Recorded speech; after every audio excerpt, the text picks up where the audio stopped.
Bonjour à tous et bienvenue sur le podcast Les Rencontres du Lutetia. Cette semaine, on a le plaisir de recevoir la réalisatrice Sofia Alkhiari. Sofia avait présenté ses courts-métrages au Lutetia en octobre dernier, donc certains d'entre vous sont peut-être déjà familiers avec son travail. Dans cet épisode, elle partage son parcours, son processus de création, ses thèmes de prédilection et ses goûts de cinéma. Je vous souhaite une bonne écoute.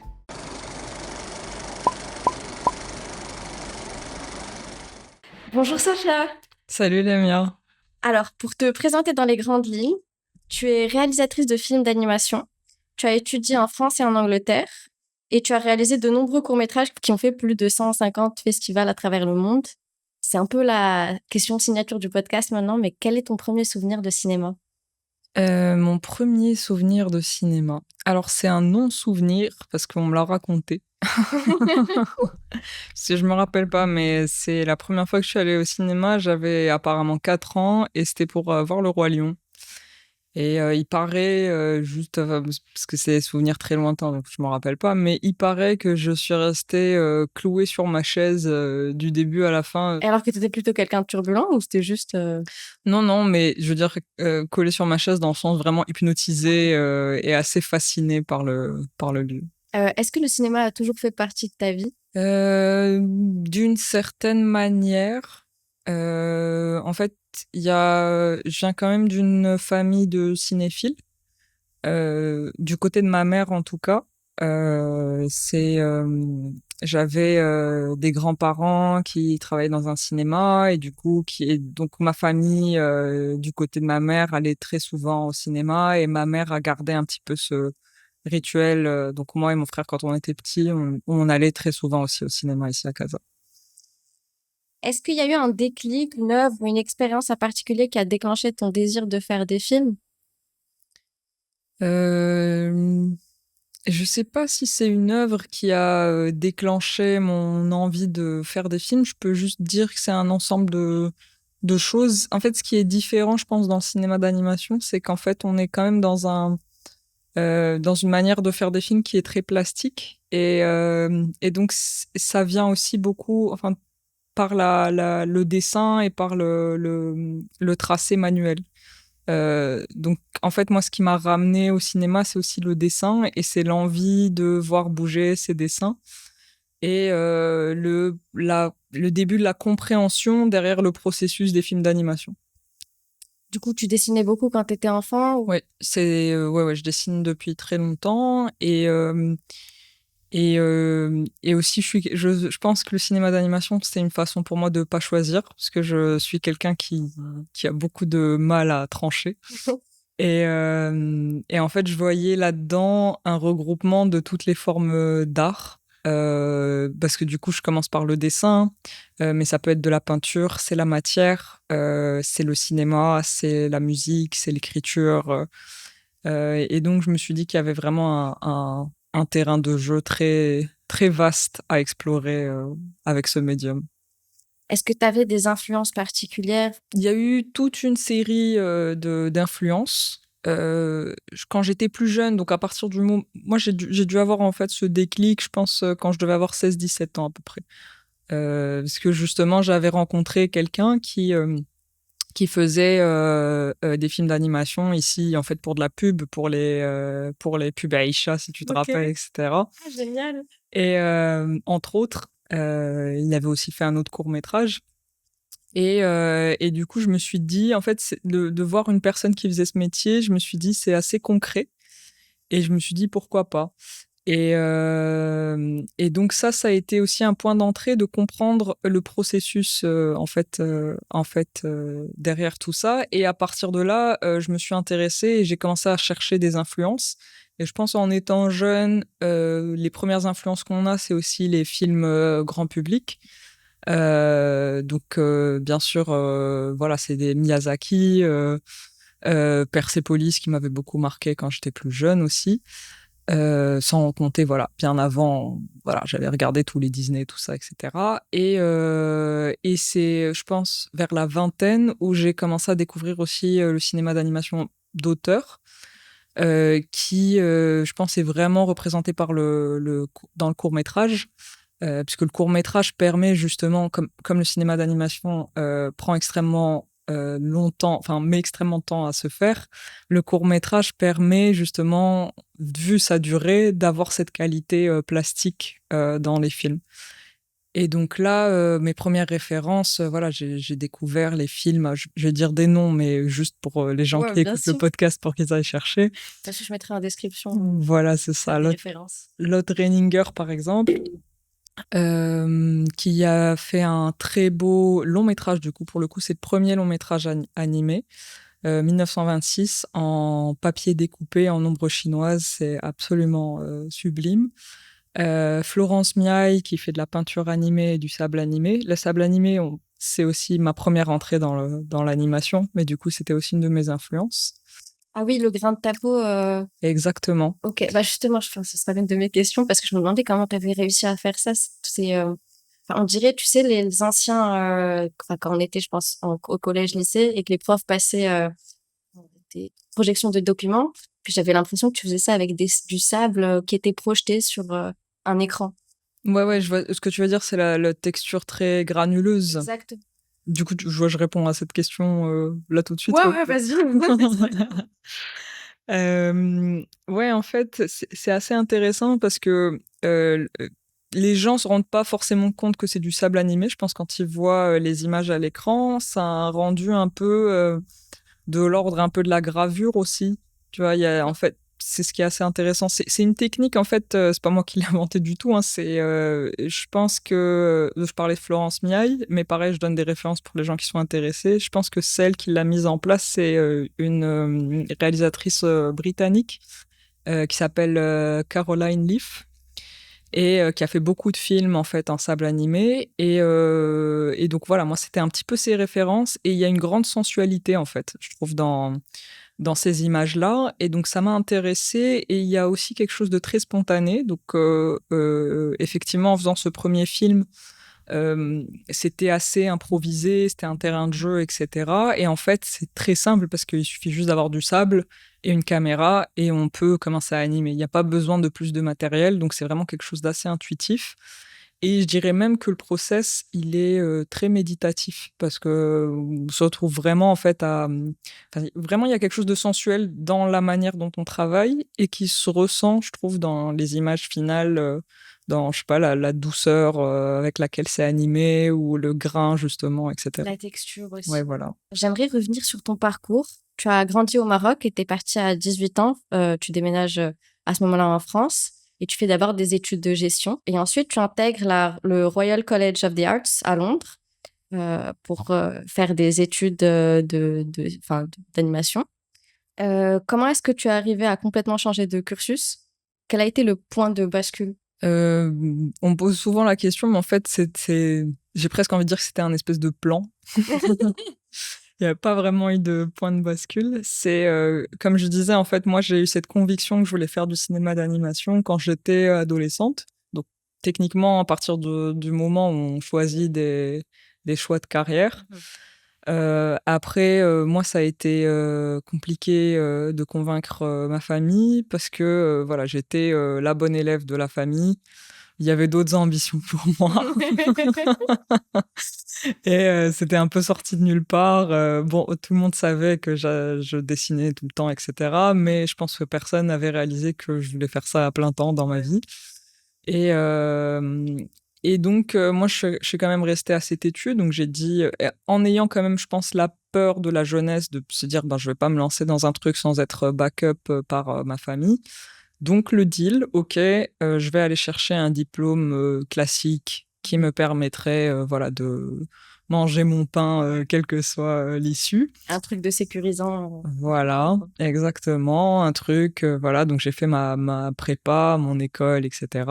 Et après, par contre, une fois que j'ai mon diplôme, si vous pouvez m'aider du coup, c'était le deal avec mon père qui m'avait promis de m'aider dans mes études artistiques une fois que j'aurais mon diplôme. Et il pensait pas, je pense, que j'allais Jusqu'au bout. Ouais. Il s'est dit, bon, au bout d'un moment, elle va se lasser. Ouais, j'ai l'impression que c'est le point de cheval de pêche. Voilà. Et en fait, non, en fait, bah, du coup, T'as persévéré. J'ai persévéré et puis ma mère notamment, elle m'a aussi beaucoup appuyée là-dedans parce qu'elle voyait que c'était très important pour moi et donc voilà, donc c'était pas vraiment une réorientation, c'était un choix, et donc ce qui est intéressant, c'est que pendant toutes ces années, moi, où je faisais, du coup, je me suis plutôt spécialisée en management de la culture parce que tant qu'à faire du management, autant être dans le domaine. Et pendant toutes ces années-là, j'ai vraiment essayé d'avoir le plus d'expérience possible là-dedans en parallèle. C'est-à-dire que je prenais des cours du soir aux Beaux-Arts, je faisais mes premiers petits films, mais un peu moi-même, en mode laboratoire dans ma chambre. Mhm. Et Aussi avec des dessins, enfin, est-ce que c'était le même style de... j'ai essayé plein de trucs qui sont pas forcément montrables, de la stop motion avec de l'argile, de la peinture sur du bois. Enfin voilà, j'ai expérimenté des trucs dans mon coin. Trop bien. Et, et j'ai fait aussi, enfin tous mes stages, je les ai fait dans la production, dans la distribution. Donc c'était quand même assez planifié. Donc même ces années-là, en fait, elles ont permis de moi me forger, je pense, je sais pas, mon profil pour avoir la maturité nécessaire justement après, parce qu'il faut de la maturité, je pense, pour réaliser des films. Du coup, j'imagine que ça te sert encore aujourd'hui. Oui, oui. Ok. En fait, on s'en rend compte, je pense, pour beaucoup d'artistes. À part, bon, si tu es, je sais pas, Spielberg ou je sais pas quoi, que tu as toute une équipe derrière toi, mais tu te retrouves souvent à avoir plusieurs casquettes et du coup, c'est très utile, effectivement, d'avoir toutes ces casquettes-là pour pouvoir à la fois se dire, bon, ben, c'est le moment où je crée, mais il y a aussi le moment où je dois penser stratégie de financement, stratégie de distribution, comment je promeux mon travail. Donc tout ça, ça me sert énormément, ouais. Alors, en 2016, tu réalises ton premier court-métrage dont on parlait, Le grain de ta peau. Est-ce que tu peux nous parler du contexte de création? Tu étais encore étudiante à ce moment-là ou enfin, tu avais fini? Non, en fait, ce qui s'est passé, c'est que c'était une période charnière entre mon cursus en management et mon cursus en animation. En fait, j'avais un espèce de gap year et, et j'ai pris quelques mois où je me suis inscrite à une formation qui est en fait une prépa publique à Paris, qui s'appelle les Ateliers Beaux-Arts et qui ont une espèce de petite section animation très petite, mais voilà. Mais il y avait surtout beaucoup de peinture, beaucoup de dessins, etc. Et donc c'était un petit peu dans ce contexte où je dessinais énormément, j'écrivais beaucoup, etc. Où ce film est un peu né. Et en fait, il a été vraiment écrit extrêmement rapidement. Et il s'est fait très naturellement, sans penser en fait que je le ferais pour quoi que ce soit, pour le montrer, etc. C'était vraiment quelque chose qui avait besoin de sortir, parce que je pense qu'il y avait des années que j'avais cette idée en tête de faire un film, et donc il y avait beaucoup de choses qui devaient sortir. Et donc ça s'est transformé un petit peu en ce court-métrage très hybride de 15 minutes avec énormément de styles d'animation condensés dans cette histoire justement de jeune femme qui grandit et qui découvre les choses de l'amour et de la vie. Et, euh, et donc, ouais, ce film s'est fait dans ce contexte. Et ce qui est intéressant, c'est parfois, voilà, c'est là les surprises. C'est, pour le coup, ça, c'était pas du tout planifié. C'est que c'était un moment où je disais, j'étais pas sûre, même si j'avais envie de reprendre les études artistiques, mais je commençais bien sûr à avoir une baisse de motivation, etc. Et donc, je l'ai fait juste pour moi. Et en fait, ce film-là m'a permis justement de rebondir parce qu'en fait, il a été remarqué. On m'a conseillé de l'envoyer à des écoles et en fait, ça a un peu tout changé. Donc, ce film a été vraiment une charnière, je pense, dans ma vie. Et c'est ce qui t'a permis d'entrer ensuite au Royal College of the Arts? Exactement, ouais, c'est ça. C'est que j'ai envoyé ce film-là. Et voilà, ben, ça s'est bien passé, ça leur a plu. Alors, c'est un court-métrage, donc comme on disait, en stop motion. Et j'ai l'impression que c'est un procédé qui est souvent utilisé dans tes courts-métrages. Enfin, pas forcément le stop motion, mais il y a toujours un espèce de rythme. Euh, Enfin, le passage d'une image à une autre, il y a un espèce de rythme qui est un peu hypnotique, presque envoûtant. Et je me disais, est-ce que c'est quelque chose que tu penses dès l'écriture? Ça, non, je pense que c'est juste ma façon de réaliser. Ok. Et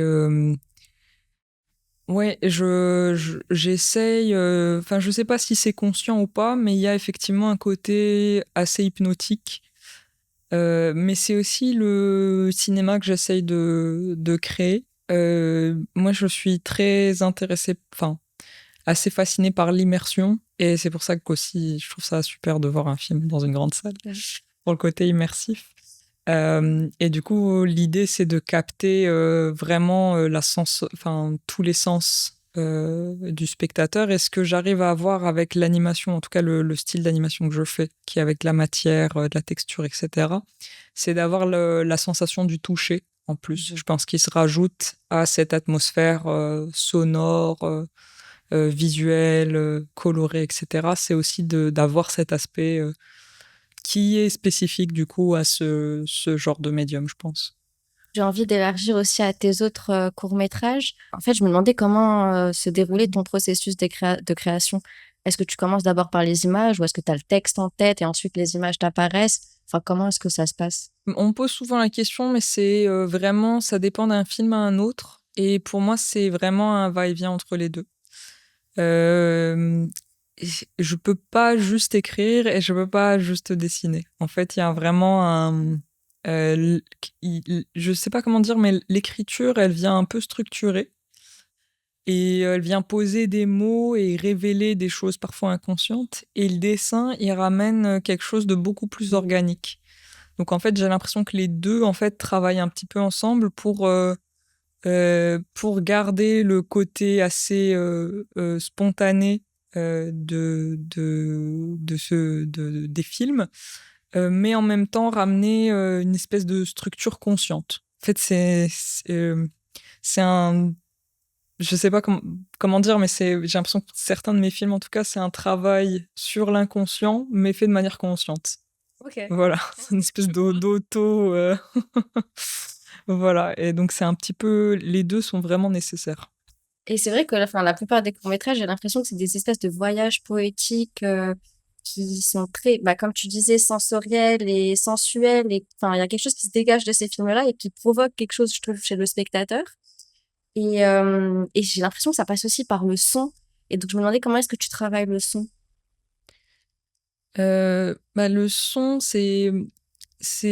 en fait, j'ai gardé justement de mes études un conseil d'un de mes professeurs qui m'avait dit à l'époque, en voyant ce premier film où j'avais travaillé le son de A à Z, qui m'avait dit qu'il pensait vraiment que j'avais quelque chose de spécial avec le son et qui pensait vraiment que je devais continuer d'avoir cette vision et de travailler toujours en symbiose avec un sound designer. Donc j'ai gardé un petit peu ce mindset en me disant c'est vrai que euh, voilà, je trouve que c'est très important de travailler avec un sound designer bien sûr, mais c'est bien aussi d'avoir ces directions à soi parce que on arrive à insuffler vraiment la globalité de ce qu'on veut, non seulement avec l'image, mais aussi avec le son. Donc c'est vrai que je m'implique beaucoup en fait dans le travail avec le son. Et j'essaye en fait en général d'avoir quelque chose d'extrêmement sensible. Donc c'est un travail aussi avec beaucoup de couches. Et on rentre encore une fois dans l'idée de l'immersion et de la salle de cinéma. Et moi, j'aime bien aussi cette idée de selon où on va entendre dans le mixage 5.1, on va entendre un petit détail si on se place à droite, si on se place à gauche, et d'avoir un truc un peu qui tourne, presque comme une caresse. Et donc, ouais, j'essaye justement d'avoir c'est quelque chose qui me passionne et la musique aussi, c'est quelque chose qui me passionne, mais pour laquelle je peux même moins mettre ma patte parce que pour le coup, voilà, je suis pas musicienne et j'ai pas les codes et je sais pas lire une partition, tout ça, etc. Mais ça me fascine aussi. Et par exemple, là, quand on travaillait notamment sur mon dernier court-métrage, L'ombre des papillons, avec les musiciens, donc Wided et Khalil, je trouvais ça très intéressant de discuter ce que émotionnellement la musique pouvait apporter et que l'image pouvait pas apporter.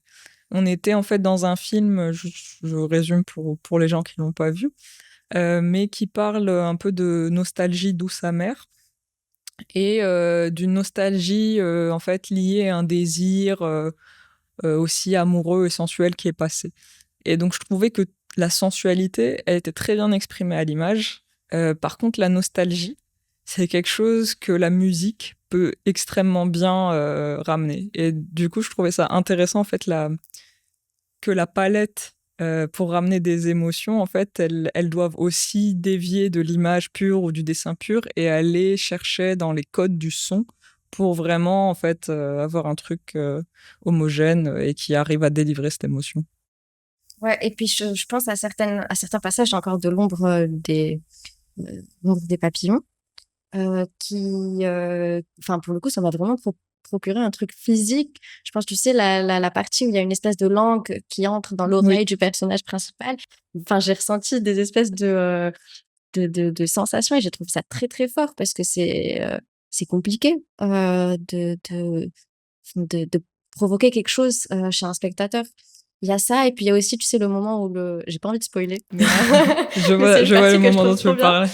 Où le papillon sort de la gorge du personnage principal. Ouais, pour ce film en particulier, c'était vraiment un challenge parce que je voulais sortir en fait aussi de la façon dont les films racontent de manière classique ou procurent de manière classique des émotions.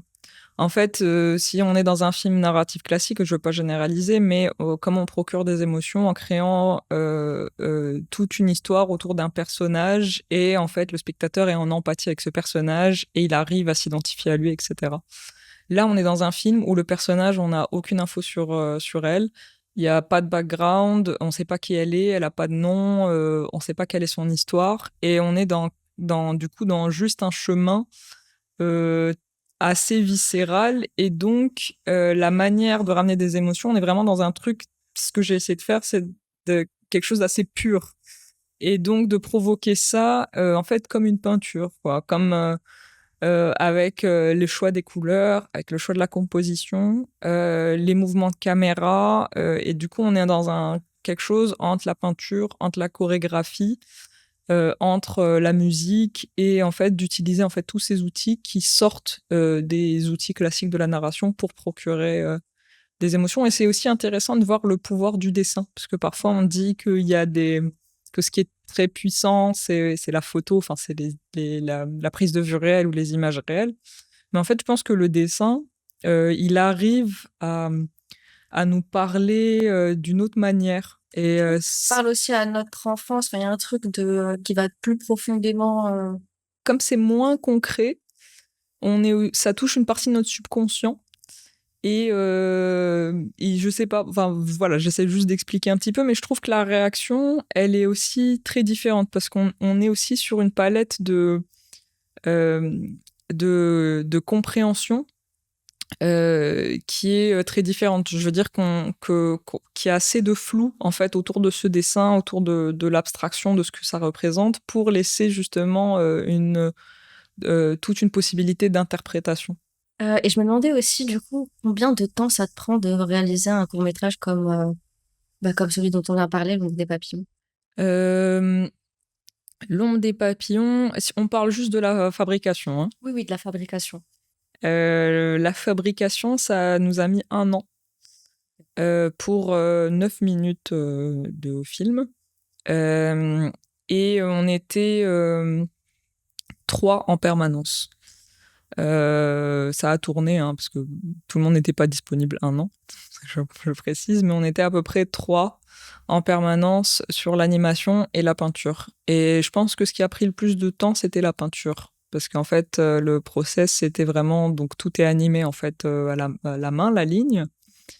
Et en fait, toutes les images, ensuite, sont peintes. Voilà, donc comme je sais pas ce qu'on voit à l'écran, mais mais comme les dessins qui ont été exposés ici à l'étage au Lutetia. Est-ce que du coup, chaque frame est peinte? Oui. Ok. Bah, il faut faire le calcul, mais on est sur à peu près 4000 peintures. D'accord. Pour l'ombre des papillons. Donc ça reste un énorme travail. Après, bon, on a des techniques pour aller un peu plus vite, etc. Mais on est quand même sur un travail très précis, surtout sur ce film, avec des textures, avec un mélange entre l'encre, l'aquarelle, de la gravure. Donc c'est quand même du travail. Ouais. Je remarque aussi que dans tous tes films, ce sont souvent enfin, les films sont très féminins, avec des personnages féminins, et puis il y a quelque chose de très féministe là-dedans. Elles sont toujours, enfin, belles, rêveuses, sensuelles. Est-ce que c'est un choix qui s'est fait naturellement? Oui. Je dessine beaucoup de personnages féminins depuis tout le temps. Et c'est ce que je réponds souvent, en fait, quand on me pose des questions. Je dis, je pense que c'est juste parce que je suis une femme et peut-être que bon, c'est en train de changer, mais pendant longtemps, les réalisatrices n'étaient pas autant mises en avant que les réalisateurs, et on a vraiment l'habitude de voir des personnages masculins, je pense, à l'écran. Mais sinon, pour moi, ça me semble assez intuitif et d'avoir toujours un personnage féminin qui soit mon personnage principal. J'ai remarqué que l'eau était un élément qui revenait souvent dans tes courts-métrages. Est-ce qu'il y a une raison particulière à ça? Bah, j'ai vraiment une attraction vis-à-vis de voilà de l'océan, de l'eau aussi comme matière. Je trouve que J'ai ah, pensé aussi au lien avec, tu sais, l'aquarelle, vu oui, que c'est un court-métrage qui est fait essentiellement à l'aquarelle, que c'est quelque chose qui est très aqueux. ouais, tout à fait. Ouais, le corporeux en fait qui parle, qui raconte justement le passage de cette femme qui plonge dans l'eau comme une façon de plonger au fond d'elle-même et d'explorer un petit peu, de faire une introspection, quoi, d'une certaine manière, comme si la surface de l'eau était identique à la surface de sa peau. Donc c'était un peu l'idée du film, et il a été en partie fait en aquarelle animée. Mais on va plutôt dire que l'idée de le faire en aquarelle m'est venue après l'idée du film, justement en me disant, bah en fait ça me paraît assez naturel. Justement l'aquarelle c'est justement un médium qui se travaille avec l'eau. Après, ce que j'aime beaucoup aussi, c'est qu'il y a vraiment une polysémie dans dans la façon d'imaginer l'eau. En fait, il y a tous les symboles derrière. C'est quelque chose que j'aime bien faire dans mes films, et tu en as un peu parlé tout à l'heure en disant que ça ramenait à une partie de l'enfance. C'est ramener quelque chose de l'ordre du conte et de la symbolique. Et en fait, voilà, l'eau, ça peut être, je sais pas, dans la philosophie jungienne, c'est l'inconscient. Il y a la surface de l'eau, moi, que j'ai voulu ramener par rapport à la surface de la peau. Il y a la manière dont aussi le soleil se reflète sur l'eau. Moi aussi, je trouve qu'il y a quelque chose de très méditatif, très hypnotique. On retrouve ce côté de l'hypnose aussi, je trouve, quand on regarde l'océan pendant des heures. Il y a quelque chose un peu de l'ordre de l'hypnose. En fait, on peut rester vraiment, pardon, on peut vraiment rester très très longtemps à regarder, à contempler l'océan. Et voilà, je sais pas, il y a quelque chose dans cette poésie-là, dans la beauté de ce que c'est, mais aussi dans la peur de ce qui est caché dans les océans, dans l'obscurité, les créatures qu'on connaît pas. Et donc, je pense que j'aime bien ce côté-là. Et après, la fluidité. Effectivement, au-delà de mon court-métrage Le Corporeux, je pense qu'il y a quelque chose peut-être de très aqueux dans tous mes films, dans la manière dont c'est animé, et où il y a une espèce de fluidité. Je pense à AM où on verse le thé, et en fait, il y a un peu ce fil d'eau du thé qui un peu structure le film. L'aquarelle qui revient dans mon travail, donc aussi avec l'ombre des papillons. Et c'est quelque chose, je pense, que j'avais expliqué peut-être au Lutetia, mais qui était aussi très intéressant. C'est donc mon premier film en aquarelle animée, c'était Le Corporeux. Et, euh, et le fait d'utiliser cette technique, c'était très challengeant parce qu'en fait, l'aquarelle, c'est vraiment une matière qu'on peut pas maîtriser. Parce qu'en fait, plus on met d'eau, selon la quantité d'eau qu'on met, la teinte est différente. Donc en fait, si je dois faire chaque image à l'aquarelle, je peux vite me retrouver avec quelque chose d'assez épileptique, et par exemple, même si j'ai ma même boîte d'aquarelle bleue, selon la quantité d'eau que je mets, ça peut être du bleu très clair, du bleu un peu plus foncé.